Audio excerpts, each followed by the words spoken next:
Hello everyone, তোমরা যারা 2025 সালে ডাব্লিউবিজিই এক্সাম দিয়েছো তোমাদের জন্য আজকের ভিডিওটা খুবই গুরুত্বপূর্ণ হতে চলেছে। 2025 সালে ডাব্লিউবিজিই ক্যান্ডিডেটদের ওএমআর রেকর্ডেড রেসপন্স পাবলিশ হয়ে গেছে।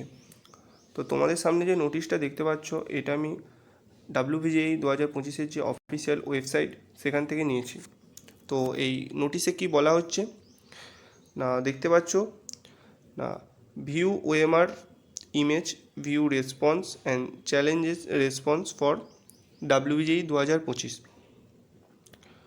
তো এখানে কি বলছে না, all OMR image and machine read response for the candidate who appear in WBJEE 2025, যে সকল ছাত্রছাত্রীরা ডাব্লিউবিজিই 2025 অ্যাপিয়ার করেছো তাদের জন্য এটা একটা মেশিনের মাধ্যমে তোমাদের তো তোমরা যে রেসপন্সগুলো দিয়ে এসছো পরীক্ষার হলে, তো সেগুলোকে যে তোমরা ঠিকঠাক দিয়েছো কিনা, মানে তোমরা ওখানে ধরো অপশান সি দিয়েছো, ধরো তোমার কাছে যে ওএমআরটা আসবে এখন রেসপন্স শিট হয়ে, সেখানে যদি তোমার অন্য অপশান দেয়, মানে অপশান বি দেয়, তুমি সি দিয়ে এসছো তোমার বি দিয়েছে, সেক্ষেত্রে তুমি চ্যালেঞ্জ করতে পারো। তো সেভাবে সেটা কীভাবে করবে আমি এই ভিডিওর মাধ্যমে বলছি।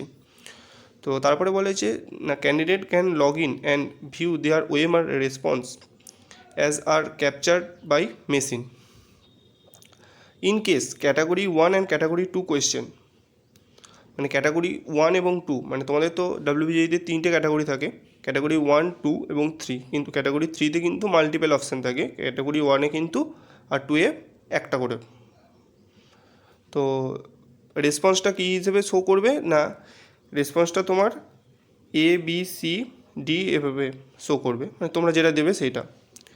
আর আনঅ্যাটেন্ডেড কোয়েশ্চেন আর মার্ক অ্যাজ ড্যাশ, এই সাইনটা দেখাবে।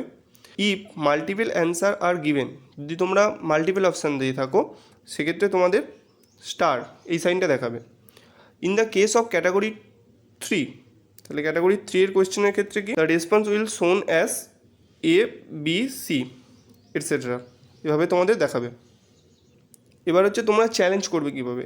If any candidate is not satisfied with the captured response he or she can claim, ডেটটা দেখে নাও 25/5/2025, রাত্রির 12টার আগে তোমাকে রিভিউ করতে হবে, ফর প্রিভিউ, ওকে প্রিভিউ করতে হবে। To claim is to be logged in one section, the candidate has to pay non refundable, মানে তোমরা পয়সাটা কিন্তু রিটার্ন পাবে, processing fees of 500 per response, প্রত্যেকটা কোয়েশ্চেনের জন্য তোমাকে কিন্তু 500 কিন্তু করে পে করতে হবে। যদি তোমরা মনে করো যে তোমরা যে অ্যান্সারটা ডাব্লিউবিজিই পরীক্ষাতে দিয়ে এসছো সেটা তোমাদের আসেনি, মানে মেশিনে এখন মানে যেটা হচ্ছে যেটা অনেক রেসপন্স দিতে ভুল করছে হয়তো ডাব্লিউবিজিই বোর্ডের তরফ থেকে, তো সেটা যদি হয় তো প্রত্যেকটা রেসপন্সের জন্য তোমাকে 500 টাকা করে পে করতে হবে। তো সেটা তুমি debit card, net banking, credit কার্ডের মাধ্যমে পে করতে পারো।